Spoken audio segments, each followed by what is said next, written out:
Hi, this is video number 255, Withdrawal Warriors Worldwide, a fellowship. Purpose and identity. 1. We are an international fellowship of individuals who have chosen to discontinue the use of prescribed psychotropic drugs. 2. Our sole purpose is to support one another both individually and collectively as we each travel the road to freedom from the use of prescribed psychotropic drugs and their adverse effects, both while we are taking the drugs and as we withdraw from them. 3.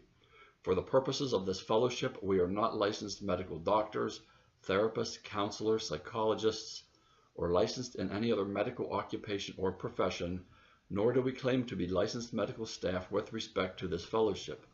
4. We do not offer medical advice. As such, it is important for each member of this fellowship to be in contact with appropriate medical staff as he or she undertakes the endeavor to discontinue the use of prescribed psychotropic drugs.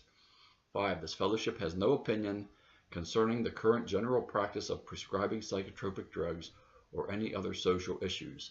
6. All opinions and information offered in this fellowship will be based on existing, generally accepted information in the literature, personal observation, and personal experience. 7.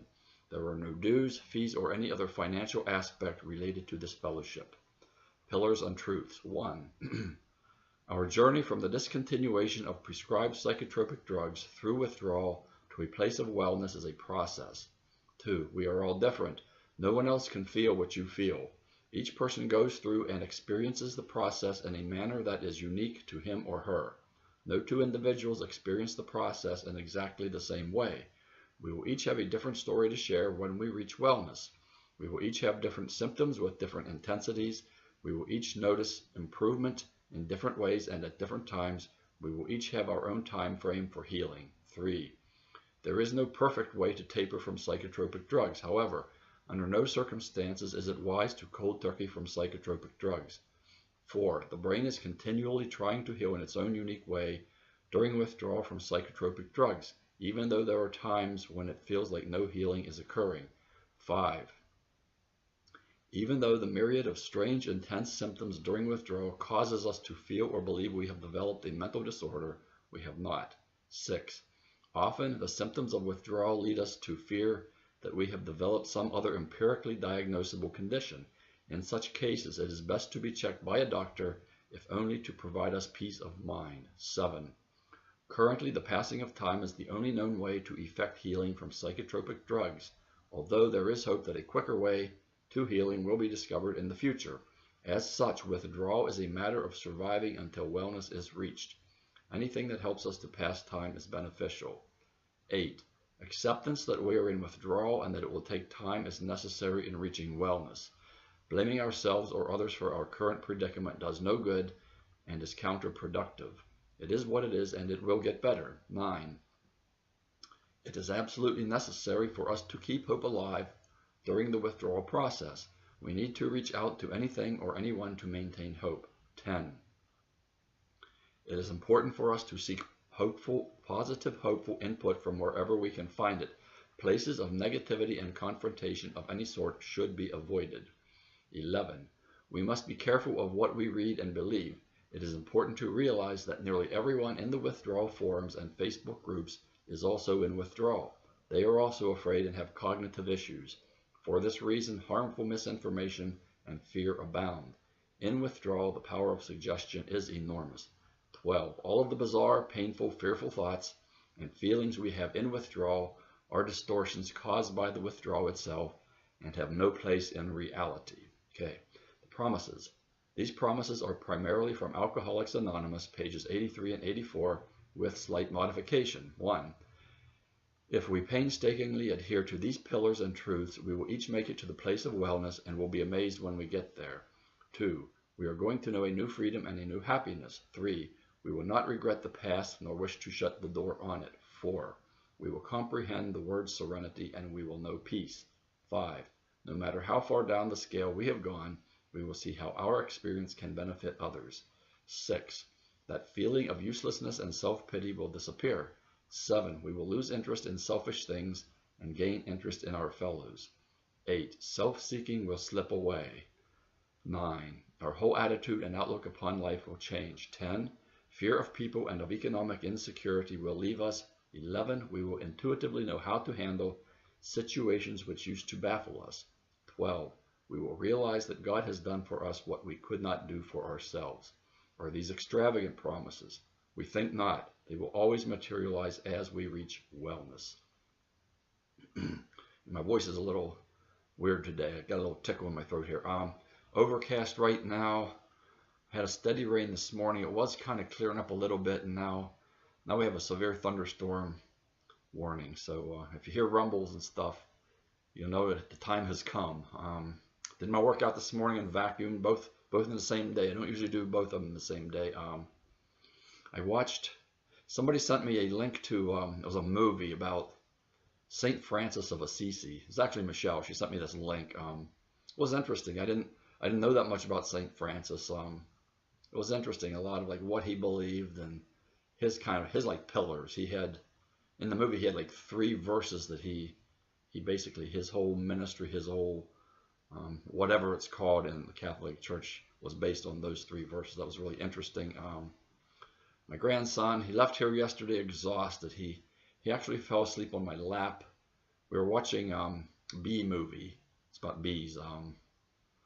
And he fell asleep, and then we tried to get him up to go to the last night of Kids Week, and he finally got up, but he was not in a good mood. He said some things, and Pappy had to kind of get a little bad with him. Hate to do that, but can't let him grow up like that, or he's, it's not a good deal. He's gonna visit again tomorrow for a few hours. I think we can handle another 3 hours, and then we'll see him again Sunday.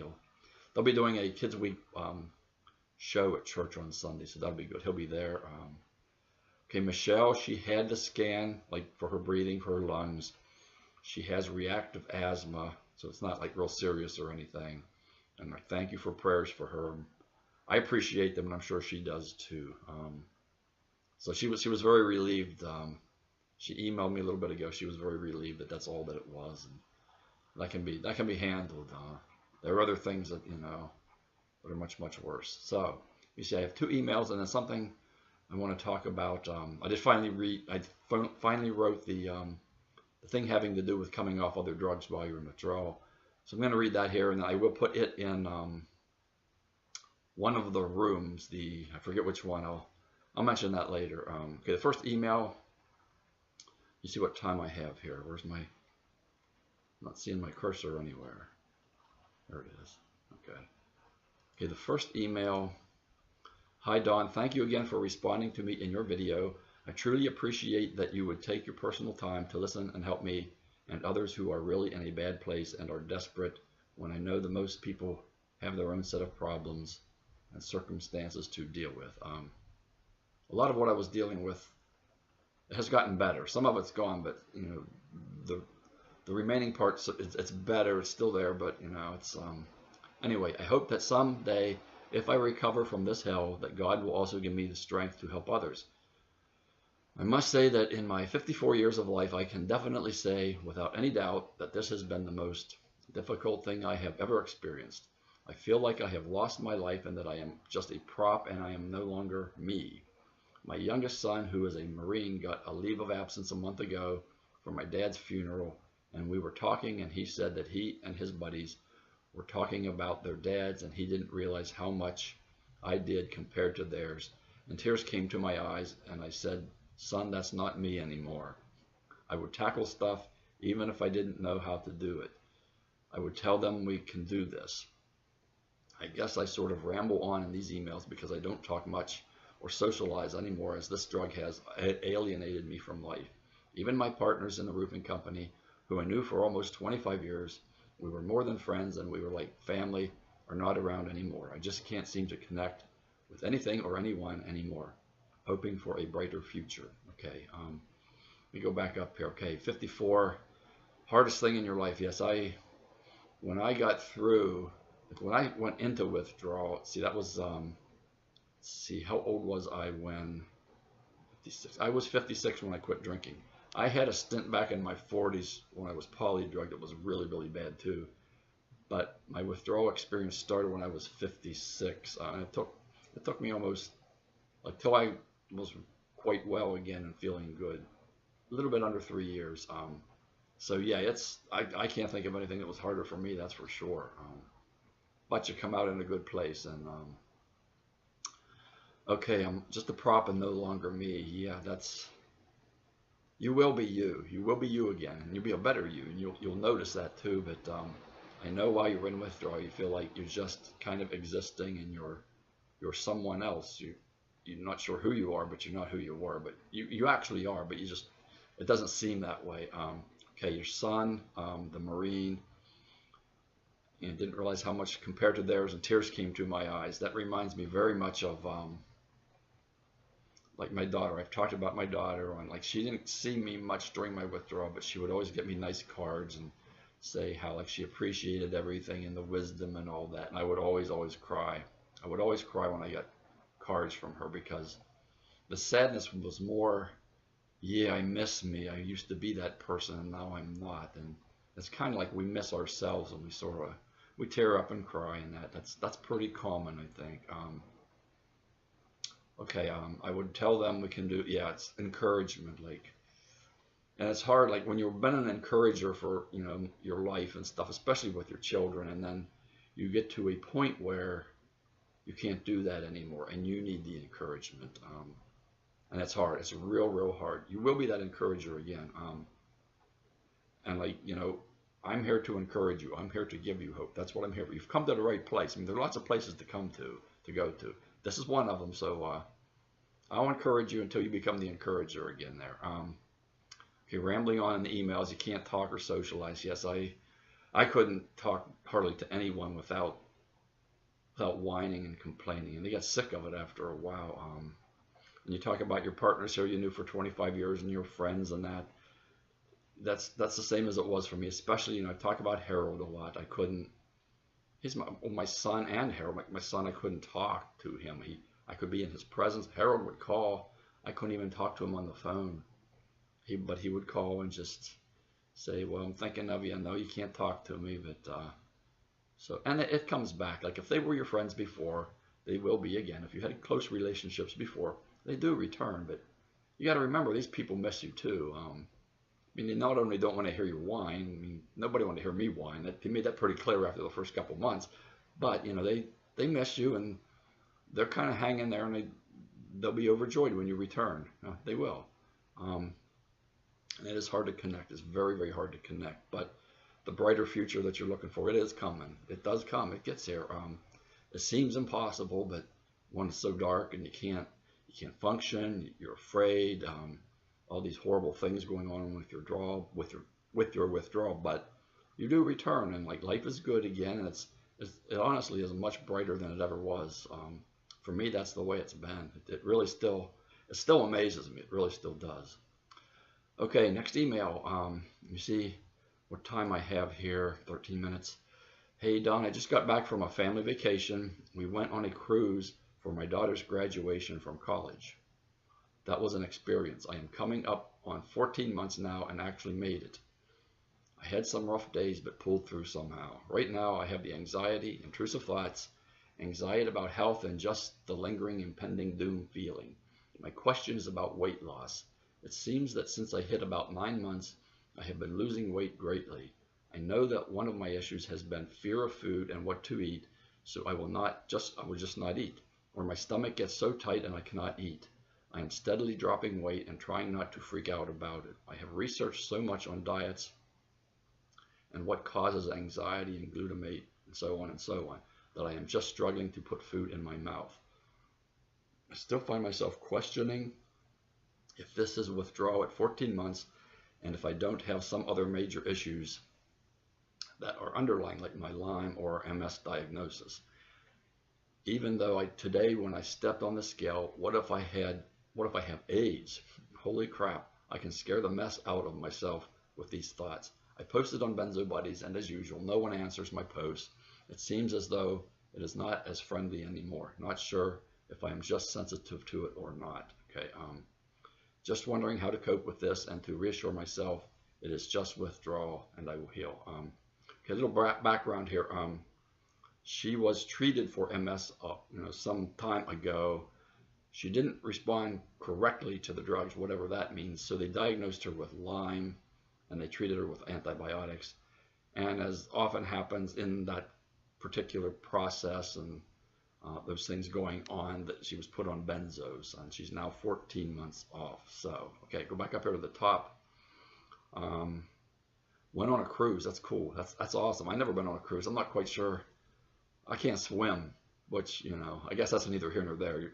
If the boat doesn't sink, it'll be good. But that's great. Like being in withdrawal and being able to do that. That's pretty cool. Yeah. Okay, intrusive thoughts, anxiety, the doom, the impending doom. Familiar with that.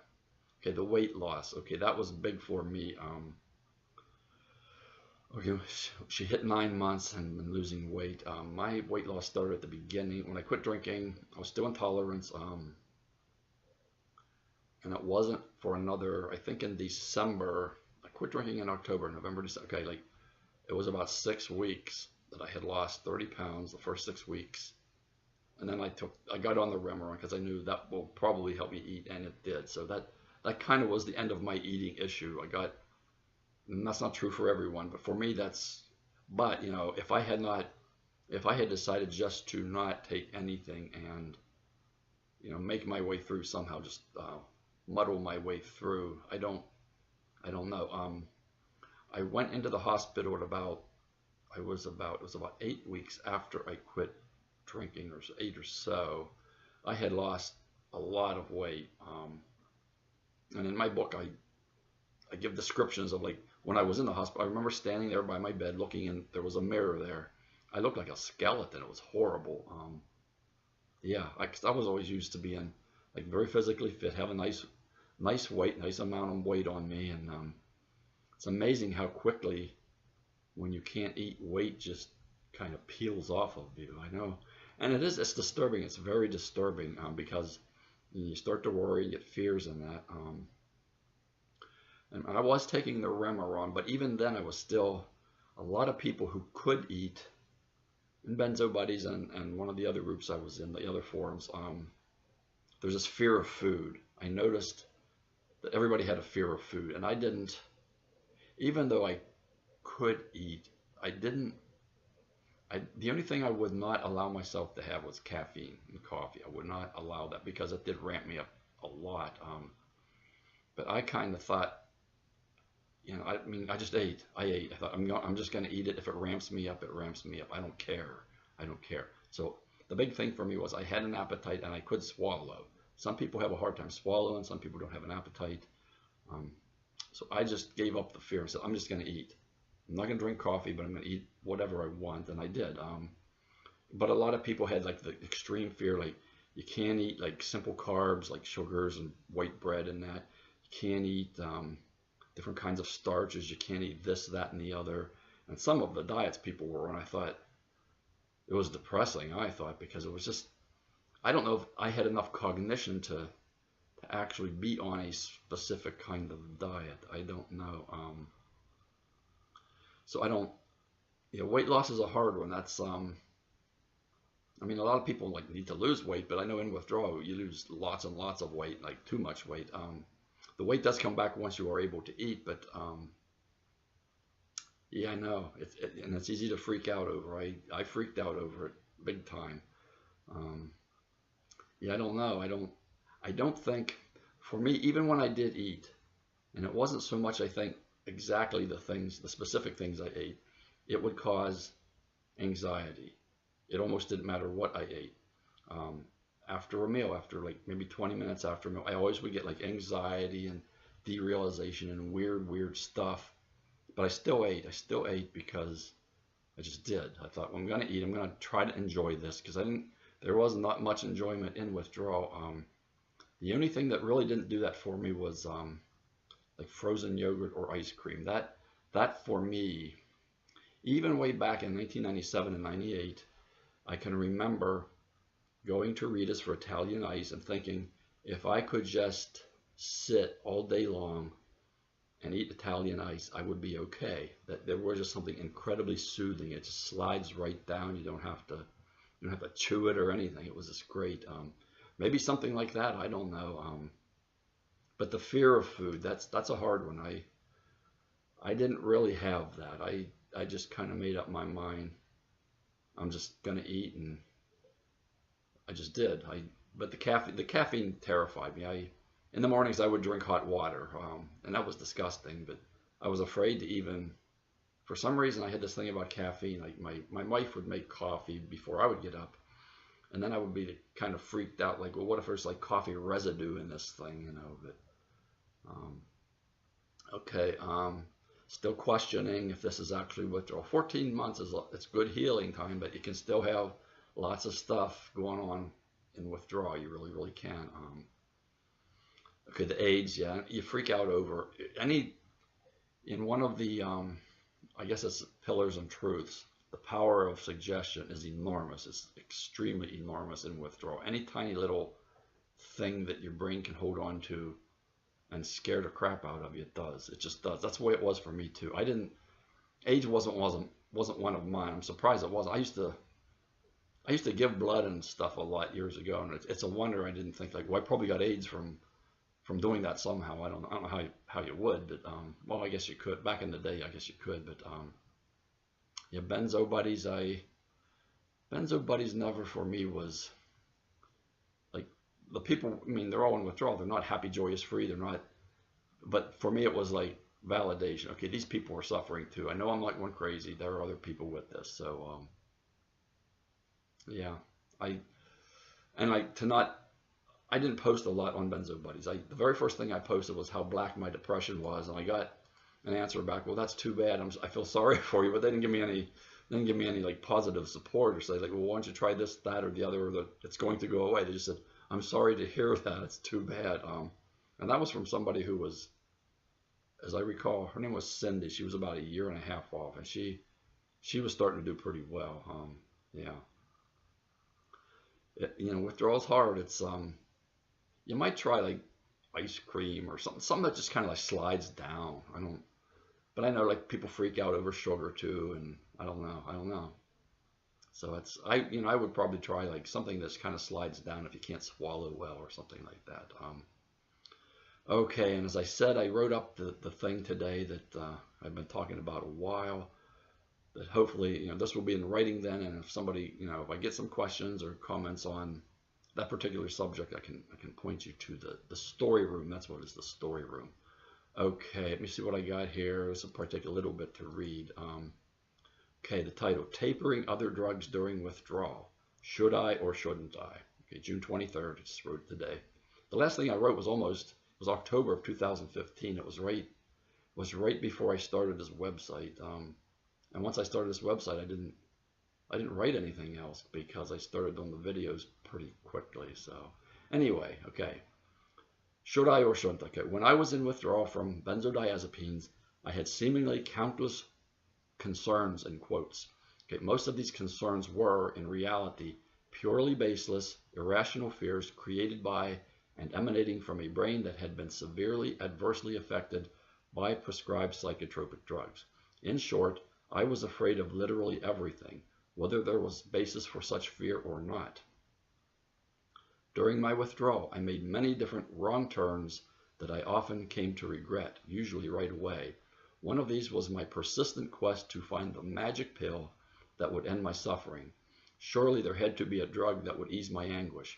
From the moment that my withdrawal experience began until I finally accepted that no such drug existed, I took no less than 10 different psychotropic drugs.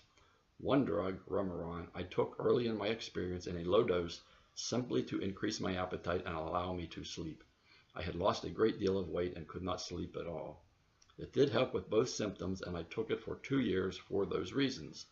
The other drugs made my withdrawal considerably more difficult and were discontinued in days to weeks after starting them.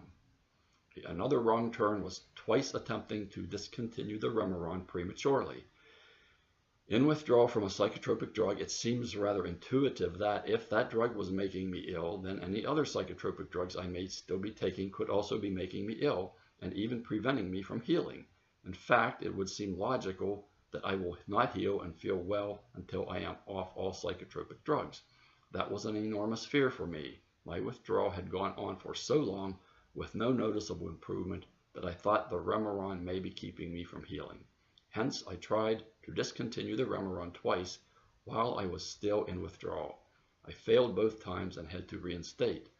When I finally felt well and was convinced that my withdrawal was over, or well on its way out, I was able to drop the Remeron rather quickly.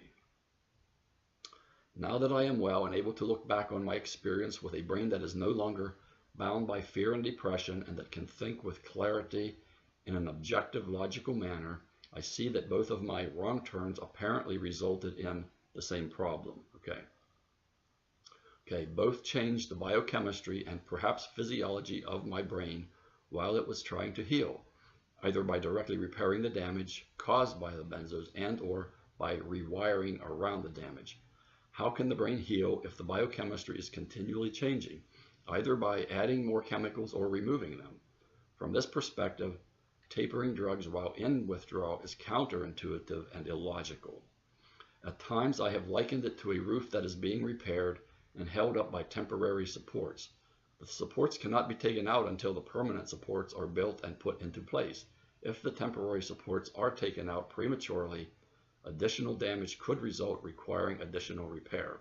In this analogy, the remaining psychotropic drugs are the temporary supports. After the brain has repaired or rewired sufficiently during withdrawal, the remaining drugs can be removed with less or no danger of causing more damage. Okay, perhaps the most dangerous aspect of insisting that one cannot be well until all psychotropic drugs are gone is that it very often puts a person into an extremely precarious catch-22 situation and ultimately a place of hopelessness and despair. It is extremely difficult for one to discontinue the use of one or more psychotropic drugs while in withdrawal from another psychotropic drug. In fact, it is literally impossible for some. They are then left in a place where they believe they cannot possibly get well because they can't get off the drugs, and they have been told they can't be well until they get off. The prevailing wisdom is that it is not wise to taper from additional psychotropic drugs until one's current withdrawal is over. To do so usually intensifies symptoms of withdrawal or causes additional symptoms and can prolong suffering. Okay, and that's the end of that. So I'm going to put that in one of the rooms. I forget which one I just said. Which one was it? It wasn't the study. It was the story room, I think is what it was.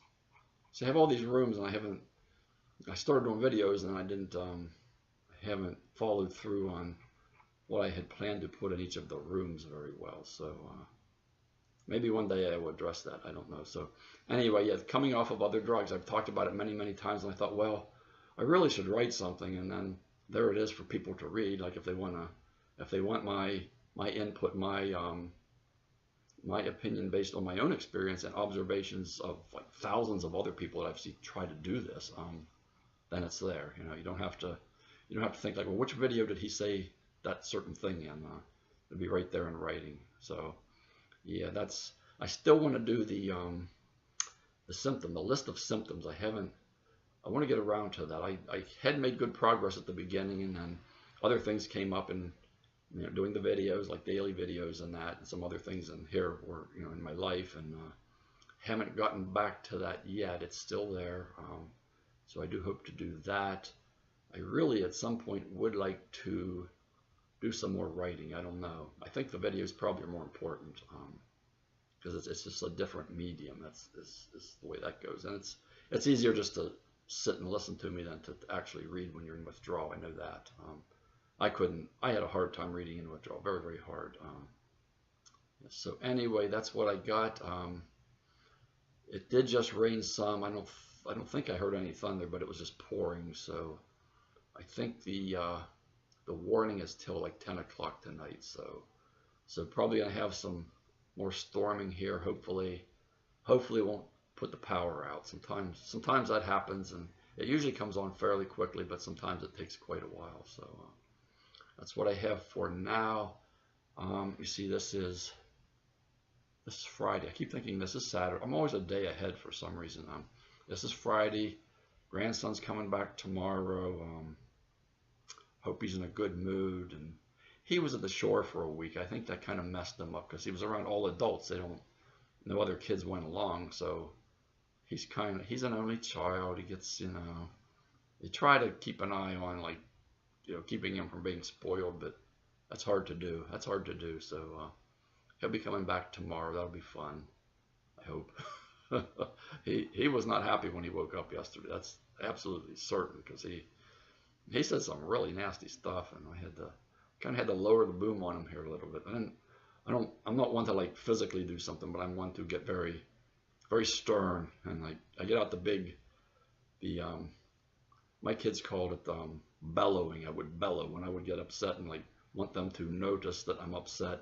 I would bellow at them, and I told him yesterday, I said, you might be able to yell pretty loud, but Pappy can yell a whole lot louder.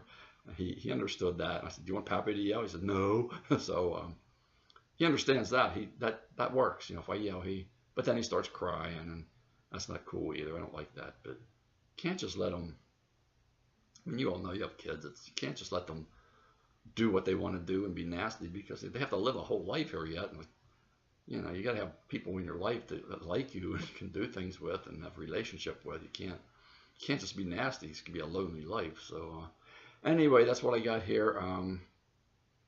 So I'll let you go. Probably be back tomorrow, probably after he is here. He'll be here probably till about 3 in the afternoon or so, unless I get some cool emails before that, and I'll come up and do the video before he gets here. Or maybe I'll do it while he's here, and he'll come in and say hello again or something. I don't know. So anyway, I'll let you go here. Hope you have a good rest of the day. I'm having, I forget what I'm having tonight for dinner, but it's good. Oh, spinach balls is one of the things. I like spinach balls, and some kind of ham salad or something. I don't know. So I'm always looking forward to supper. I get hungry. I don't know. Maybe it's because I'm older. I'm just more hungry now. I don't know. Anyway, I'll let you go. As always, I'm right here, and I will be right here. Bye-bye.